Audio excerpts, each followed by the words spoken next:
श्री राम जय जय राम। श्री राम जय जय राम। श्री राम जय जय राम। श्री राम जय जय राम। श्री राम जय जय राम। श्री राम जय जय राम। नमस्कार। आज दिनांक 17 ऑक्टोबर। श्रीराम जय राम जय जय राम। अनन्यतेतच भक्ती जन्म पावते। श्रीराम जय जय राम।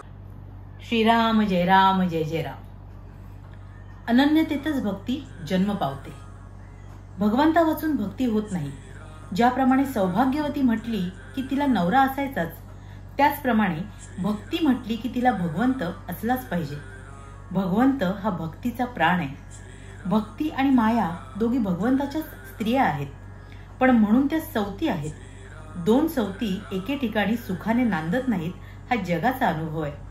मायेला बाजूला करायची झाल्यास आपण भक्तीची कास धरावी, म्हणजे ती मायेस आपोआप हुसकावून लावते।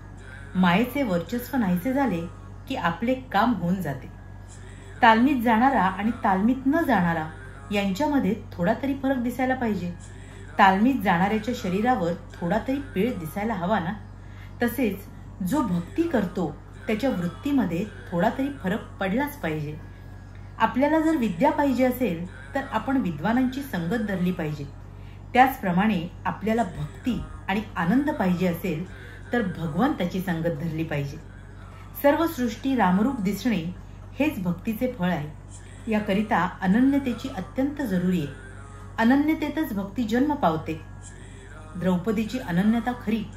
भगवंताशिवाय मला दुसरा कोणताच आधार नाही याची खात्री पटणे हेच अनन्यतेचे स्वरूप। माझी प्राप्ती करून घ्यायची असेल तर भक्ती हेच साधन आहे असे स्वतः परमात्म्यानेच सांगितले आहे।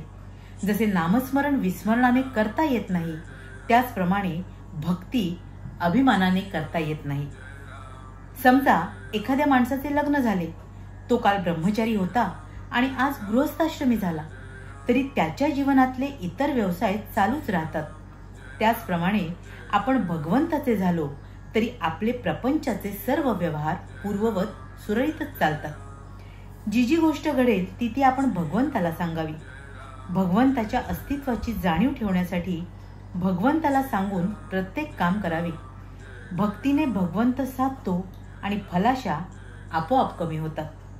म्हणून आपण उपासना किंवा भक्ती वाढवावी। मी देही आहे असे म्हणता म्हणता आपण या देहाचे झालो, त्याचप्रमाणे मी देवाचा आहे असे म्हणत गेल्याने आपण देवरूप होऊन जाऊ। पण हे होण्यासाठी सगुणोपासनेची जरुरी आहे। रस्ता चालून गेल्याशिवाय जसे आपले घर गाठता येत नाही, त्याचप्रमाणे सगुणोपासनेशिवाय आपल्याला उपाधिरहित होता येत नाही। राम करता आहे ही भावना म्हणजेच सगुणोपासना, आणि हेच खऱ्या भक्तीचे स्वरूप आहे।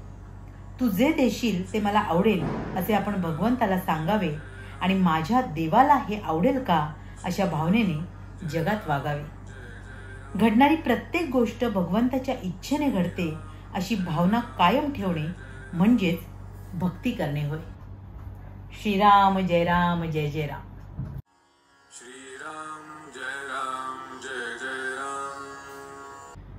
भगवंत हा भक्तीचा प्राण आहे। भगवंता वाचून भक्ती होऊ शकत नाही, पण जशी भक्ती आहे तशी अर्थातच हे जग सुद्धा मायारूप आहे, आणि म्हणूनच आपल्याला भगवंताची प्राप्ती करून घ्यायची असेल तर आपण या मायेला दूर सारणं आवश्यक आहे। आपला अभिमान सोडणं आवश्यक आहे। जेव्हा आपल्यात भक्ती हळूहळू रुजत जाते तसतसा आपला हा अभिमान कमी होत जातो। जो मनुष्य या मार्गावर चालू पडतो त्याच्या वृत्तीमध्ये काही ना काही फरक तर निश्चितच पडत जातो। पण यासाठी आपण सत्संगतीची कास धरणं गरजेचं आहे। जशी विद्या ही आपल्याला संतांकडून मिळते, त्याचप्रमाणे ज्यावेळी आपल्याला भगवंत आणि आनंद हवा असतो त्यावेळी आपल्याला भक्ती मार्गाचा स्वीकार करावा लागतो। आपल्या साऱ्याचा करता करविता हा भगवंत आहे ही भावना दृढ होत जाणं म्हणजेच त्याला अनन्य भावाने शरण जाणं हेच खरं भक्तीचं लक्षण आहे, आणि तेच खरं तर या परमार्थाचं फलितही आहे. मुळात आपण प्रपंच करतो त्यावेळी विषयात अडकून असतो, पण ज्यावेळी आपल्याला परमार्थाच्या मार्गावर चालावं लागतं त्यावेळी आपल्याला इतर व्यवहारही सांभाळावेच लागतात. म्हणून महाराज म्हणतात की परमार्थाच्या मार्गावर चालण्यासाठी तुम्हाला प्रपंच सोडण्याची गरज नाही. तुम्ही आपला प्रपंच हा परमेश्वराच्या स्मरणात करा, आपली प्रत्येक गोष्ट त्याला अर्पण करा, म्हणजे मग तुमच्या प्रपंचासोबत तुमचा परमार्थही परमेश्वर अगदी पूर्णपणे सांभाळेल. आणि म्हणूनच जे काही होतं आहे ते परमेश्वराच्या इच्छेने होतं आहे आणि तो मला जे काही देतो आहे त्याच्यात माझं समाधान मी टिकवून ठेवतो आहे. हीच खरं तर भक्ती आहे. आणि म्हणूनच अनन्य भावाने आपण आपल्या परमेश्वराला शरण जाऊन आपल्या भगवंताची प्राप्ती आणि समाधानाची प्राप्ती आपल्या आयुष्यात करू शकतो. अशी ही अनन्यता आपल्या गुरुकृपेने आपल्या साऱ्यांना साधो, हीच त्या गुरुचरणी प्रार्थना. आज वसुबारस, दिवाळीच्या मंगलमय सणाला आजपासून सुरुवात होते. घरोघरी दिवे आणि आकाशकंदील लागलेले आहेत. या प्रकाशमय सणाच्या तुम्हा साऱ्यांनाच प्रकाशमय गुरुमय शुभेच्छा. आपल्या साऱ्यांचंच आयुष्य आपल्या गुरुकृपेने प्रकाशाने उजळून निघो, हीच त्या गुरुचरणी आणि परमेश्वर चरणी प्रार्थना. तुम्हा साऱ्यांसाठीच खूप सारी गुरु ब्लेसिंग्स. श्रीराम जय राम जय जय राम. श्री स्वामी समर्थ. जय गुरुदेव. श्रीराम जय राम जय जय राम. श्रीराम जय राम जय जय राम. श्रीराम जय